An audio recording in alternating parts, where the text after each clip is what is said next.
So UFC 301 is taking place in Brazil this weekend, and I'm just going to come out and say right now, this is a horrible card. This is an absolutely horrendous pay-per-view, and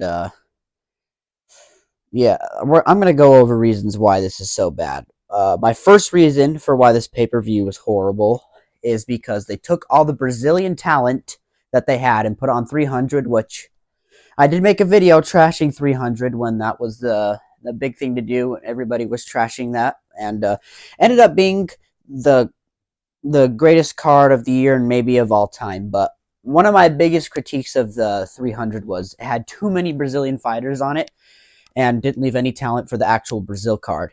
And then after putting all of the Brazilian talent on the 300 card, and they decided that they had a guy who they could put into fight who is their biggest superstar right now, and they could have had him fight in Brazil, but no, they put him on 302 to fight Strickland, which, that's an amazing card.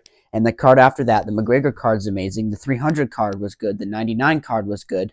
The 307, everything this year is amazing except for this one pay-per-view in Brazil, which is one of the biggest fan bases, biggest, most popular countries for MMA, and they put absolutely crappy fights on this card.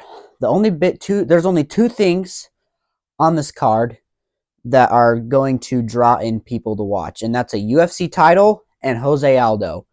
And the title that they're putting on the line is the 125 belt, which, I'm not going to sit here and trash flyweight, but I'm just going to say how it is.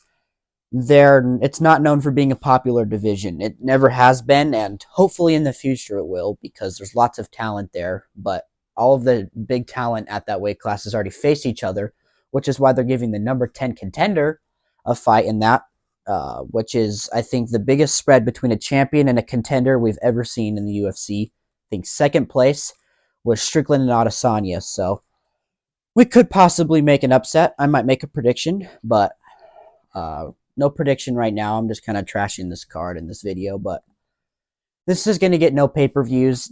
Definitely not going over 100,000. I don't even know if it will get like 50,000 pay-per-views.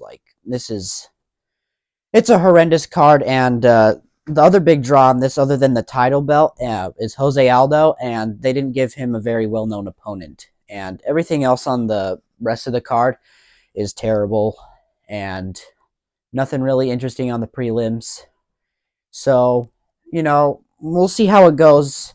If it has tons of knockouts and good performances on that, maybe it'll be good. But as that having a good performances on a pay-per-view is not what gets people to buy it. What gets people to buy it is the big names and the interesting matchups, and that's not what's happening on this card. So,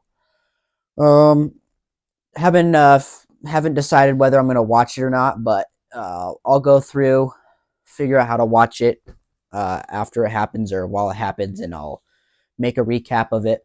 I hope this is a good card, but last time we went to Brazil, the Brazilian crowd was throwing stuff in the arena, and they walked out on Glover Teixeira's retirement fight, so maybe they don't even deserve to have a good card. They're not even doing a press conference for this.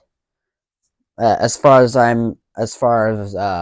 I know, I don't think they're doing a press conference for this, and because there's no one interesting on the mic at this card, so there's really nothing drawing eyes to this card. So we just have to get through this. Coming off 300, and 302 is going to be a really good card, and so is 3 International Fight Week. That would be a good card because McGregor's on it, but we'll get through this crappy pay-per-view and have a good rest of the year, hopefully, in UFC. But that's all I have to say. Like and subscribe, and see you guys later.